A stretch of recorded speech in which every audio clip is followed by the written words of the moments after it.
Hey pals, welcome back to my channel. My name is Dina, aka Adventures with Fibro, and I have been taking you through my amazing 40th birthday trip to Peru. If you haven't seen my previous videos, we landed in Lima, my luggage got stolen, we went to Huacachina, Paracas, did the Inca Trail, went to Machu Picchu, spent some time in Cusco, and now we're going to talk about the rainforest, which I'm very excited about. Little housekeeping, I'm in Alberta right now. You will see some vlogs about that soon, but just some health situations with my parents. So I'm in small town Alberta, which is where I grew up, but I primarily live downtown Toronto.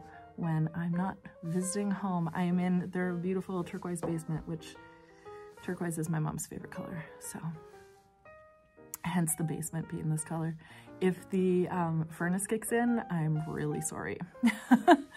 All right, so we finished up our time in Cusco, spending kind of a down day after we hiked the Inca Trail and explored Machu Picchu and Aguascalientes. And again, to hear more about that, you can look at my previous two videos where I go into a little bit more detail about all of the things involving Machu Picchu, some history, etc. We had a down day in Cusco where we bought a whole bunch of souvenirs and gifts, things like that.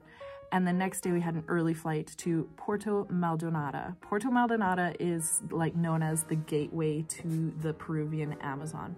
So we actually ended up flying from Cusco to Lima and then getting a connecting flight from Lima to Puerto Maldonado. This is also where one of our group of 4 left us. She had to go home, get back to work, the kids, etc. Olivia, if you're watching, go drink some water. Puerto Maldonado doesn't have a lot going on. Puerto Maldonado doesn't have a ton going on to it. There's no real reason to stay there, but this is where you fly into. I always say the name wrong, so forgive me if I say Puerto Maldonado or Da, I always say it wrong. It's Do. We decided to go to the rainforest with Rainforest Expeditions. They actually have 3 different locations that you can go to. We chose Posadas Amazonas, which I absolutely recommend. I mean, I can't speak to the other 2 locations, but it was absolutely incredible. One of the reasons that we chose this specific expedition company is because they use all local guides. Upwards of 80% of the people that work for the company are actually from the local tribe and community, which is phenomenal. And some of the proceeds actually go back into that community.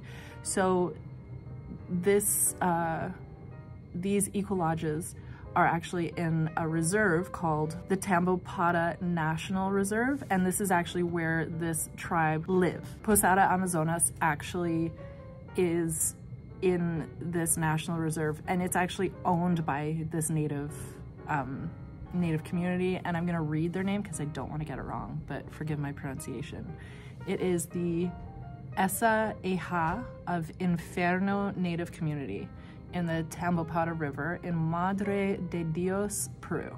So that's the kind of the backstory. They own over 9,500 hectares of Amazonian rainforest, which is pretty incredible. So this community are very passionate about preserving the rainforest and teaching about it and discovering new species, and are just, yeah, like I say, very, very passionate about the rainforest. And they know all of these facts and like the history and the different herbs and stuff that you can have to help with certain ailments and stuff. It's very, very cool. It's very cool. It's the same thing with the Incan people in the Andes, right? They have all of these histories that have been passed down through centuries, and it's very incredible to immerse yourself in this way. So if you do head to the Amazon forest, I absolutely recommend staying in an eco-lodge. They are all about preserving as much of the rainforest as possible, and what you pay in order to do an experience like this helps go back into that community and making sure that that happens. So absolutely recommend. So Puerto Maldonado, I cannot say this name. Puerto Maldonado, I can't say it. I don't know what's wrong with me. Anyways, let's not go there. That's a conversation for my therapist. Is an 1.5-hour flight from Lima. So once we landed, we actually had someone come and pick us up from the company, and they drove us to their kind of headquarters. And once we were there, we were able to rearrange our bags. Some of our stuff stayed behind at this location, and we just took what was really necessary with us into the rainforest, as we had to carry it all. They did have a couple of porters, but we opted to carry all of our own stuff. From there, we loaded up onto a van and drove for about an hour over pretty windy, bumpy, like not paved roads. It was an experience. I'm glad I wasn't feeling too nauseous or anything like that, because sometimes that can happen to me. And then from there, we waited for a boat to come and pick us up. The boat took about an hour as well to get to the reserve. While we were on the boat, they fed us, and they are really good about taking care of food allergies. So I'm gluten-free and vegetarian. We had another group that was with us that were vegan. I can say, I know for a fact they just don't provide halal. That's the one thing. But if you're good with everything else, they're very, very good at accommodating all of those allergies and took really great care of us. The food was incredible. My whole mouth just filled with saliva. It was so good. It was so good. Going from the Andes, where it was pretty cold, to the Amazon was a bit of a culture shock. For our bodies were like, what is this? It was plus 30 degrees Celsius every single day. And then you also have the humidity. So it was pretty intense, but it was also really, really nice to have this as kind of the last part of our trip, because we really got to have some downtime. The hikes through the jungle weren't that strenuous. Sorry, they don't actually like the word jungle. I may say it a couple of times, but the hikes through the rainforest weren't that strenuous. A couple of ups and downs, but nothing crazy. It was just very, very hot. There are a couple of different types of rooms you can stay at these eco lodges. Shannon and I decided to splurge a little bit for king size beds. They all have mosquito nets, and they are located in rooms where, you know, you don't have one wall. It's a very cool experience, actually. But I will say there was a couple, they weren't in our group, but they did join us on some of our excursions. It was a kind of middle-aged Greek couple. The husband was very upset that the room didn't have a wall. Like, clearly he hadn't done any sort of research about this, and insisted that they build some sort of a structure, and they did. So that night, when we got to the Eco Lodge, we watched a video all about the Eco Lodge. It explained some rules, stuff like that. And you know, like, take your shoes off from outside. The Eco Lodge is all open air, including our rooms, but you wear flip-flops throughout the building, or running shoes, whatever you want. Just whatever you're wearing in the Amazon, you don't wear into the Eco Lodge. So there's a place to leave all of your shoes, and you change into them. It's really crazy, actually. Bugs and animals and stuff like that don't really come onto the grounds. They don't really have, like, they have cameras and whatnot to make sure that everything's safe, but like, they don't have fences or anything like that. Just animals know to stay away. And it's pretty fantastic, actually. When you're in the Eco Lodge, you just feel kind of a little bit different, you know? You feel like, oh, okay, I'm just in nature, and nature's kind of leaving me alone in this moment. But then as soon as you step into the Amazon, the monkeys are going crazy, and you can actually hear them from the Eco Lodge. It's very, very cool. So that night, I can't remember if it was before or after dinner, we walked out to the canopy. The canopy is very, very cool. They have them at all 3 locations, and you actually go up and you can see the rainforest canopy. I'm gonna spam you with pictures about this. But yeah, just take your time going up the stairs. There's a lot of stairs, but it's really, really spectacular. And we watched the sunset across the Amazonian jungle, not jungle, forest, the Amazonian forest. And it was incredible. They had brought a telescope as well. So if they spotted specific birds or whatnot, they would show us through the telescope. And they told us all about how there are animals that live at like 3 different layers in the forest, and they don't really bother each other. But the monkeys on the top, like, grabbing fruit and nuts and stuff, will drop things that like birds on the ground will eat, things like that. So the ecosystem is very intricate and very, very, very cool. We were connected with another couple. This other couple was there for the whole time that we were there. So we did all of our excursions with them. They're in their 20s, they're both musicians, and they were really, really lovely. We actually ended up running into them in Lima after the trip was over. So that was kind of fun, but it was good to get to know them and just to add a little bit more spice to our vacation. They were really, really kind, very gentle souls, you know. They were the ones that were vegan, and so we shared a lot of the amazing food. It was kind of buffet style. You sit with your group the whole time, and we had the same guide the whole time. Our guide was Oscar. Really, really lovely guy, super knowledgeable, and just really made us feel great and safe. I mean, really, there wasn't a single time on the entire time we were at the Amazon that I felt unsafe. It was, yeah, it was very easy to trust that we were okay, you know? It was really cool. It was a really cool experience. I should mention that a lot of the questions that you may have are very easily answered on the website. They have a lot of information. They do suggest that you get a couple of vaccinations before you go, yellow fever and I believe typhoid. I didn't, and I'm fine. I'm still alive. I didn't die. So there's that. But you should wear long, like light layers, long sleeves and long pants everywhere you go. And you should wear hiking boots as well, is kind of preferred. So the next day, after a beautiful breakfast, we joined a couple of other groups and went on a tour to Oxbow Lake. Oxbow Lake is home to the great river otters. They're not great, I mean, they are great, giant river otters. And it's one of the reasons why we chose Posadas Amazonas. We saw them. It's not always guaranteed that you're gonna see them, but we did see them. And it was very, very cool to spot them. We saw so many butterflies and so many types of birds and different trees. I'm not gonna be able to name half of them for you, but I will say we did also see a morpho butterfly. We saw a bunch of them, and I didn't get a picture of any of them because they're just so fast, but it was one of the highlights of my time there, was seeing the morpho butterflies. They are so cool. The giant river otters were incredible. They were eating breakfast, so they were eating a bunch of fish. And then we headed back. We had our lunch. We got a lot of downtime while we were there, which was really great. We got to just kind of rest and recover from the craziness of our trip at that point. And on one day, I think the next day, Patricia and I actually got massages, which was really great.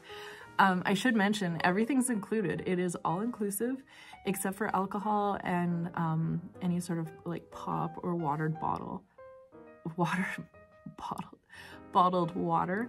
You can also buy some cool souvenirs there, t-shirts and things like that. So yeah, it's a very cool experience. Oscar, our guide, told us to order a couple of drinks to take out on the boat with us that night.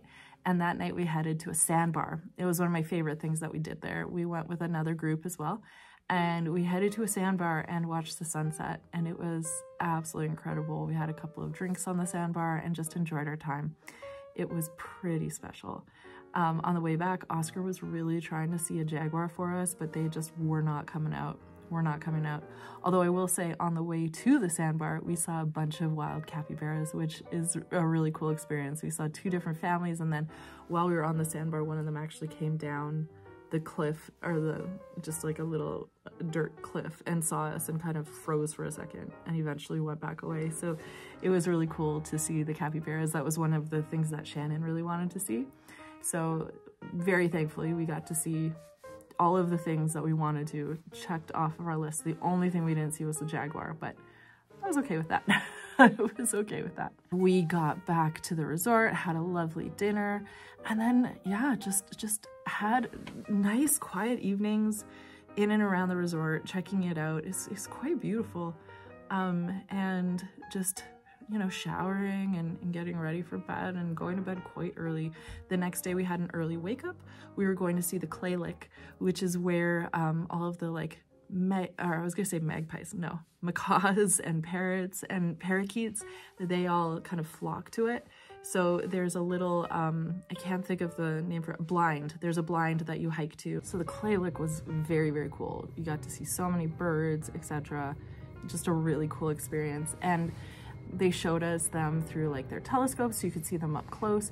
We also saw a bunch of monkeys while we were there, on like while we were traveling back and forth to the boat, etc., and like heading out into the forest, not the jungle, the forest. And it was just so cool. Like we saw howler monkeys, we saw a bunch of it. Again, I'm not gonna remember all of their names, but very, very cool. After breakfast, we went to see a giant tree. This was the longest hike we did, and it was absolutely worth it. Very, very humid, but very worth it. It is the second largest type of tree in the world. It is known as, and I need to read this so I don't mess it up, the Chihuahua tree. They are huge. I'll show some pictures, but absolutely ginormous trees. The only trees bigger than them are the redwoods in California, and I have now seen both, and let me tell you, they are massive. While we were on our way back, Oscar pointed out a lot of different like spiders and plants and very cool things that you wouldn't necessarily notice. And he also pulled out some berries off of a bush and smushed them up, and he put them on our faces. These berries are used by the native tribes to dye their clothes, but also to help with, I believe it was to ensure like safe passage through the jungle, the forest. Wow, I keep saying jungle. Yeah, very, very cool. So we ended up with some of this on our faces, and it was kind of neat. After lunch, that's when Patricia and I both had a massage. Absolutely 10 out of 10 recommend. It was wonderful. I should have paid for the full hour. After dinner, we went to a farm. The farm was very, very cool. It was basically just across the river. But he showed us a lot of different stuff. Plantain trees, banana trees, cacao trees and bushes, and he explained to us all about how to make a whole bunch of different types of foods. We chewed on fresh sugar cane, and then he showed us how to actually like smush the sugar cane to get the juices out of it. We ground up some corn, which he then fed to the chickens. It was a really cool experience. There were two little puppies there that were adorable, and we were there for quite some time, and he was just explaining to us how the community uses the land and where they sell their food and how much things would cost and all this stuff, and it was really educational. Very, very amazing experience. By the time we got back to the other side of the river, then it was nighttime, and he had warned us that we were gonna go for a night walk. We really wanted to see, you know, what you could see at night going through the Amazon. It was a little creepy. There were times when we would all turn off our lights and it was just so dark, and you could just hear the night creatures, and it was cool. I mean, we were safe the whole time, but saw some tarantulas, no snakes, thankfully. At one point, he brought out a UV light, and that was really cool because there's a lot of moss and mushrooms and even scorpions that you can't see with the naked eye. He saw, because he's from that part of the world, he knows what to look for. So he actually saw a scorpion, told us to turn off our lights, and then turned on the UV light, and then the scorpion lit up and we could see it. But when he switched the lights, we couldn't see it anymore, even though we knew exactly where it was. So it was a very cool experience. We got back, I think we still had, I don't think we'd had dinner yet. I don't remember. But when we got back, we definitely at some point had some drinks, and yeah, just got ready to depart the next day, which was kind of sad because it was such a great experience. It was such a great experience. As a group, the three of us had opted to actually stay one night in Puerto Maldonado. I cannot say this name. I'm very glad we chose to do that. So we got in the boat back to the kind of main pickup area, and then we did the long hour-long bus ride back to the main the Rainforest Expeditions kind of main hub, and from there they ordered us a taxi that took us to this hotel that we were staying at that night. And while we were driving through the town, we were all kind of like, why are we doing this? Like, there really wasn't anything to see. It's just kind of an average town. But once we got to the hotel, we did not leave. It was great. There was a pool, There was a restaurant right on site, which with incredible food that I will think about for the rest of my life. And we had air conditioning, and we had not had air conditioning for 4 days, so it was lovely. The hotel we stayed at was the Wasai Hotel. They actually also have a eco lodge that you can go to as well, although obviously we didn't do that. We went with Rainforest Expeditions, but I'm sure it's a wonderful experience as well. The Wasai Hotel is right on, it's kind of right at the corner of where two rivers meet. So the Tambopata and then the Rio Madre de Dios. And then there's also a big bridge that goes across right there. And you're actually really close to Bolivia at that point, which is kind of cool. So we did not leave the hotel. We had naps.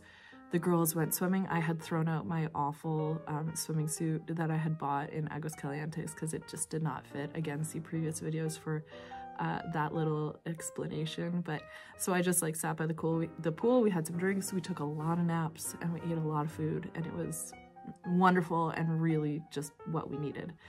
The next day, we had an early taxi ride to the airport, and then we only had about 3 days left in Lima, which was really bittersweet actually.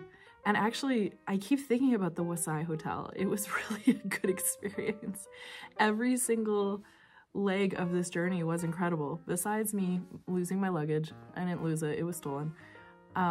It was a phenomenal trip. It was just a trip of a lifetime, which is why I'm like, well, can I go back? So yeah, 10 out of 10 recommend going to see an eco lodge. It was a beautiful experience, and it was really incredible to be able to give back to the community. I think it's really important to be kind of a sustainable traveler in that way, to be really mindful and respectful of the people in the locations that you go to and the countries that you go to, and just really give back to the community in any way that you can. I know Patricia actually, when we were in Cusco, left some like pens and markers and stuff for the people at the hotel, and they were really appreciative of that. Next time I go, I'll definitely be bringing some stuff down to donate to them and to the community and maybe some schools and stuff like that. So yeah, I think it's really important to kind of give back in that way. So be on the lookout for experiences like that. You know, some people, some areas like depend on tourism. I know Lake Titicaca, when COVID hit, a lot of the people, the native community who live on the floating islands at Titicaca, had to go back to fishing like for hours and hours at a time, whereas they had really depended on tourism before. Tourism is not always a bad thing, right? A lot of these communities really depend on this to help fund and help out with the sustainability in their area. So it's, as long as you're respectful, you know, I think it's really important. So I'm hoping to see Titicaca on my next trip. Did you know it's 12,500 feet above sea level? That is insane to me. Anyways, if you made it this far, please comment below if you'd ever go to the Amazon jungle yourself, and if you have a preference of going to the Peruvian Amazon or maybe the Brazil Amazon. It's all the same thing, but obviously you may see different animals. There was a possibility that we would see an anaconda at Oxbow Lake, and I am very thankful we did not, because that would have freaked me right out. Anyways, comment below if you would love to go see the Amazon. It was an incredible experience. Or if you have been to an eco lodge, which one did you go to and where? They are all over the place. They're not just in Peru. So let me know in the comments below. As always, please like and subscribe. I am aiming for 500 followers by January 1st. I don't know if it's a sustainable thing for me, but I'm gonna try because I really enjoy making long form videos. So thank you for being here.